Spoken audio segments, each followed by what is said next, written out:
चलिए आज सीखते हैं कि लेबल में फ़ोटो कैसे लगा सकते हैं। आईडी कार्ड या कोई मार्कशीट फ़ोटो के साथ आप कैसे बना सकते हैं एमएस वर्ड में। तो ये सिर्फ एमएस वर्ड में नहीं, एक्सेल का भी इसमें यूज़ करना पड़ेगा और पेंट का भी यूज़ करना पड़ेगा। तो सबसे पहले पेंट को ओपन करने के बाद या व्हाट्सएप को कंप्यूटर पर ओपन करने के बाद कोई भी फ़ोटो आप डाउनलोड कर लें या फिर फ़ोटो को स्कैन कर लें। तो यहाँ पर हम एक फ़ोटो को स्कैन ना करके एक छोटा सा मैं एक पिक्चर जैसा यहाँ पर बना लेता हूँ पेंट में। आप फ़ोटो को स्कैन कर सकते हैं या व्हाट्सएप से मंगा सकते हैं, लेकिन पेंट में खोलने के बाद उसे आप इस तरीके से अरेंज कर लेंगे, अच्छे से जमा लेंगे, उसका बॉर्डर वगैरह लगा देंगे, है ना। और उसके बाद इसको आप बहुत छोटे साइज़ में क्रॉप कर लेंगे। क्रॉप करने के बाद जब ये फ़ोटो इस तरह का दिखाई देगा तो इसे और छोटा करके बिल्कुल छोटा, पासपोर्ट साइज़ से भी छोटा इस फ़ोटो को आप अरेंज कर लेंगे। और अरेंज करने के बाद इस तरीके से इस फ़ोटो को फिर आप सेव एज़ में जाकर जेपीजी में फ़ोल्डर के अंदर में सेव कर देंगे। तो यहाँ पर हम ई ड्राइव को ओपन कर रहे हैं इस तरीके से, और यहाँ पर एक नया फ़ोल्डर बना रहे हैं लेबल विथ फ़ोटो के नाम से। अब ये फ़ोल्डर का नाम लेबल विथ फ़ोटो लिखने के बाद इसको आपको ओपन करना है, और अभी आपने जो फ़ोटो बनाई है उस फ़ोटो को आप सेव करेंगे 1.jpg के नाम से। तो 1 के नाम से आपने सेव कर दिया, और ऐसे बहुत सारे फ़ोटोज़ आपको लाने हैं जो नाम से या नंबर से आपको सेव करना है। यहाँ पर मैं सेव एज़ का यूज़ करके 5 अलग अलग फ़ोटो जेपीजी फॉर्मेट में सेव कर रहा हूँ। तो ये सारे फ़ोटो आपको एक फ़ोल्डर के अंदर सेव कर लेना है, जिसका हम बाद में वर्ड की फ़ाइल में यूज़ करेंगे, आईडी कार्ड या फिर कोई मार्कशीट या किसी तरह का और भी लेबल बनाने के लिए। तो यहाँ पर मैंने 5 अलग अलग फ़ोटोज़ को सेव कर लिया है। उसके बाद इसको क्लोज़ करने के बाद आपको ओपन करना है आपके कंप्यूटर पर एक्सेल 2007 या एक्सेल का कोई भी वर्ज़न। एक्सेल को ओपन करने के बाद यहाँ पर आपको कुछ नए कॉलम्स बनाने हैं, जैसे कि name, date of birth, age, gender, qualification, language known और लास्ट में फ़ोटो के लिए। तो अलग अलग बहुत सारे कॉलम्स आपको बना लेने हैं, और उसके बाद हर कॉलम में आप एक एक डेटा फिल करते जाएंगे तो सारे रिकॉर्ड आपके बन के तैयार हो जाएंगे। तो यहाँ पर सिर्फ 5 नामों का मैंने यहाँ पर एक छोटा सा एक डेटाबेस जैसा बनाया है। सबके डेट ऑफ बर्थ की जगह मैंने यहाँ पर एज लिख दिए हैं। तो यहाँ पर आप अपने हिसाब से एज को लिख देंगे यहाँ पर इस प्रकार से। अगर बहुत सारा डेटा है तो उन सभी डेटास को आप इस तरीके से बना लें, है ना। जब सारे डेटा भर देंगे तो बढ़िया आपके रिकॉर्ड तैयार हो जाएंगे, है ना। तो यहाँ पर इन सारे कॉलम्स को मैं पूरी तरीके से भर रहा हूँ, और यहाँ पर सिर्फ 5 रिकॉर्ड्स मैंने इस छोटे से वर्कशीट में बना कर रखा है। और अब इस वर्कबुक को मुझे सेव करना होगा। तो सारे डेटा पहले आप फिल कर लो अपने ज़रूरत के हिसाब से, और डेटा को फिल करने के बाद हम इस फाइल को उसी फोल्डर में सेव करेंगे जो हमने अभी थोड़ी देर पहले बनाया है लेबल विथ फ़ोटो के नाम से, ठीक है। तो यहाँ पर इस तरीके से आपने ये सारे डेटा फिल कर लिए हैं, और उसके बाद अब इस फाइल को हम सेव करेंगे इस वर्कबुक को लेबल विथ फ़ोटो नाम के फ़ोल्डर के अंदर में। तो यहाँ पर इन सारे डेटा को फिल करने के बाद चलिए सेव करते हैं। पर ध्यान रखें कि यहाँ पर जो लास्ट जो इसका जो कॉलम है डोमिसाइल वाला, उसका नाम मैं चेंज करके कर देता हूँ फ़ोटो, ठीक है। अब यहाँ पर क्या लिखा जाएगा तो वो भी अब ध्यान से समझिए। इसको थोड़ा बड़ा कर लेते हैं, और अब हम ओपन कर रहे हैं यहाँ पर उस फोल्डर को। और फोल्डर को ओपन करने के बाद में यहाँ पर उस फाइल को ओपन करना है जो पहले से मैंने उस फाइल में सेव करना है नई फाइल में, और इस फाइल का नाम मैं फ़िलहाल तो ए रख दे रहा हूँ। अब यहाँ पर इस फ़ोटो वाले बॉक्स में क्या लिखना है वो आप समझिए। आपको वो फोल्डर ओपन करना है जो आपने ई ड्राइव में बनाया हुआ है लेबल विथ फ़ोटो, और फ़ोटोज़ को ढूंढना है, ठीक है। तो ये रहा इसका फ़ोल्डर जिसका नाम है लेबल विथ फ़ोटो, ठीक है। और अब इसको ओपन करने के बाद फ़ोटो के राइट साइड में, फ़ोटो के ऊपर राइट बटन को क्लिक करना है माउस के, और प्रॉपर्टीज़ में जाकर इस लोकेशन को कॉपी कर लेना है कंट्रोल सी से या राइट साइड क्लिक करके माउस का।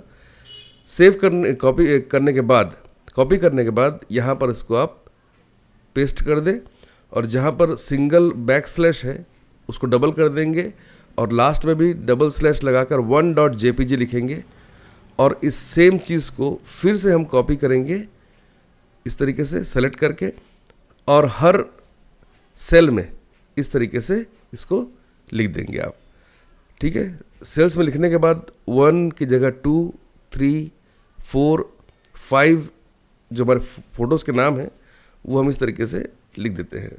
ठीक है, ये लिखने के बाद में अब हम इसको फिर से सेव कर देंगे दोबारा से और इसको बंद कर देंगे। बंद करने के बाद अब हमें ओपन करना है वर्ड को। तो MS वर्ड को जब आप ओपन करेंगे तो वो इस तरह से उसका जो इंटरफेस है दिखाई देगा। इसको बड़ा कर लें, सारे मेनू ओपन कर लें। अब यहाँ से आप पेज का साइज़ आप ले लें अपने हिसाब से। मैंने A4 लिया है, ओरिएंटेशन पोर्ट्रेट और मार्जिन को नैरो रखा है मैंने। इंसर्ट मेनू में जाकर आप 3 कॉलम और सिंगल रो का एक टेबल बना लेंगे इस प्रकार से। अब इसको धीरे धीरे खींच कर थोड़ा सा बड़ा कर देंगे जिसमें हम बहुत कुछ लिख सकेंगे।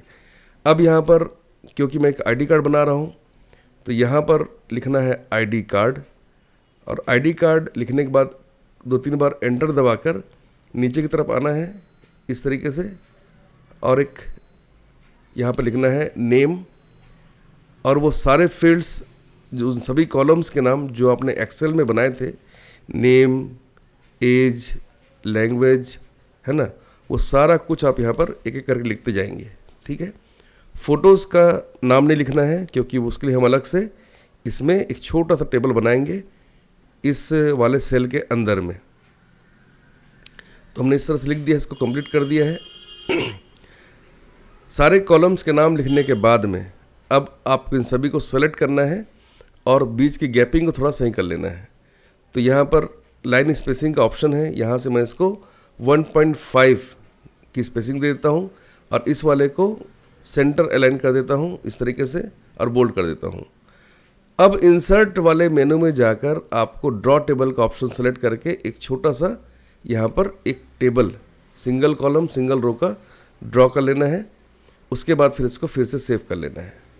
ठीक है, अब यहाँ पर जाना है और इसको यहाँ पर अब क्या करना है, हमको जाना है इस तरीके से और कीबोर्ड से टैब दबाते जाना है। तो बहुत सारे कॉलम्स और बहुत सारे रो के साथ यहाँ पर 6 अलग अलग सेल आपको दिखाई देंगे, है ना, अलग अलग आपको यहाँ पर बॉक्सेस दिखाई देंगे। अब यहाँ पर जाना है, आपको इस ऑप्शन को सिलेक्ट करना है, स्टार्ट मेल मर्ज को, और यहाँ से ई ड्राइव में जाकर अपना फोल्डर सेलेक्ट करना है और उस a.xls वाली फाइल को ओपन करके ओके कर देना है। ठीक है, अब यहाँ पर क्या करना है, इस नेम वाले लेबल के पास जाकर आपको यहाँ से इंसर्ट मर्ज फील्ड में जाकर नेम, एज, है ना, जेंडर, लैंग्वेज के बगल में सभी फील्ड्स को इस तरह से अरेंज कर देना है। क्लिक करते जाएंगे वो आता जाएगा और इस एक अलग से जो टेबल मैंने बनाया हुआ है, बॉक्स जस्ट दिख रहा है, वहाँ पर क्लिक करके कीबोर्ड से कंट्रोल और F9 को एक साथ प्रेस करना है। तो इस तरह का कर्ली ब्रैकेट बन जाएंगे। ये इसके अंदर लिखना है आपको इंक्लूड पिक्चर। इंक्लूड पिक्चर लिखना है स्मॉल लेटर में बिना स्पेस किए। तो मैंने लिखा है इंक्लूड पिक्चर और उसके बाद कीबोर्ड से एक स्पेस दबाएं और एक double inverted comma double quote बनाएं। ठीक है, तो यहाँ पर डबल कोट बनाने के बाद में अब क्या करना है, ध्यान रखना कि अगर आप इंसर्ट मर्ज फील्ड में जाकर फ़ोटो को क्लिक करेंगे और ये गायब होता है, मतलब आपने बिल्कुल सही किया है। तो जैसे आपने यहाँ पर फ़ोटोज़ को क्लिक किया है यहाँ पर, तो अगर ये गायब हो जाता है मतलब ये हमने बिल्कुल सिंटैक्स सही लगाया हुआ है। तो देखिए गायब हो गया, मतलब हमने सही से इसको कर लिया है। अब ये हर सेल में आना चाहिए, हर डिब्बे में आना चाहिए। उसके लिए क्या करना है, उसके लिए आपको फिर से जाना है मेलिंग्स वाले मेनू में और यहाँ से आपको सेलेक्ट करना है स्टार्ट वाले बटन पे और लेबल को सिलेक्ट करना है। ठीक है, तो देखिए यहाँ पर मैं कहाँ पर क्लिक कर रहा हूँ, तो मेलिंग्स वाले में जाकर आपको यहाँ पर क्लिक करना है। ठीक है, और यहाँ पर क्लिक करने के बाद आपको लेबल वाला ऑप्शन सेलेक्ट करना है, जिससे एक डायलॉग बॉक्स ओपन होने वाला है। ठीक है, उस डायलॉग बॉक्स को ओपन करने के बाद आपको एक काम करना है कि यहाँ पर क्लिक करने के बाद लेबल को जैसे आपने क्लिक किया है ऐसे, तो यहाँ पर एक डायलॉग बॉक्स आ गया, इसको कैंसिल करना है। उसके बाद अपडेट लेबल्स वाले ऑप्शन को क्लिक करना है, तो सभी में ये इस तरीके से भर के आ जाएगा। ठीक है, ये सारे फिल हो गए अपने आप। ठीक है, अब आपको यहाँ पर क्या करना है, प्रीव्यू डेटा को क्लिक करना है। तो यहाँ पर सभी के नामों के साथ में एक आईडी कार्ड आपको दिखाई दे रहा है, पर फोटो इसमें नहीं आया है। ठीक है, उसके लिए आपको क्या करना है, कीबोर्ड से कंट्रोल A को प्रेस करना है और कीबोर्ड से ही F9 को प्रेस करना है। तो सारे फोटोज़ उन टेबल के अंदर इस तरीके से आ जाएंगे। ठीक है, देख पा रहे हैं आप, इस तरीके से हम इसको इसके अंदर ले आए हैं। अगर नहीं आएगा तो आपको फिनिश एंड इसमें जाके लास्ट वाले ऑप्शन में इस तरह से पहले ऑप्शन को लेकर एडिट वाले ऑप्शन को क्लिक करना है और कंट्रोल A करके एक बार और F9 दबाना है। तो सभी सेल्स में अलग अलग फ़ोटो आपको दिखाई देंगे। इस प्रकार से आप फ़ोटो वाला लेबल या कोई आईडी कार्ड या कोई मार्कशीट या किसी भी तरह का आप एक पूरा फॉर्म फ़ोटो के साथ बना सकते हैं, चाहे वो 1 हो, 2 हो, 100 हो, 1000 हो। बहुत ही कम समय में इस प्रोसेस से आप बना सकते हैं। अगर आपको ये वीडियो इन्फॉर्मेटिव लगी, आप कुछ सीख पाए, तो कृपया इस चैनल को सब्सक्राइब करें और अपने दोस्तों के साथ शेयर करें।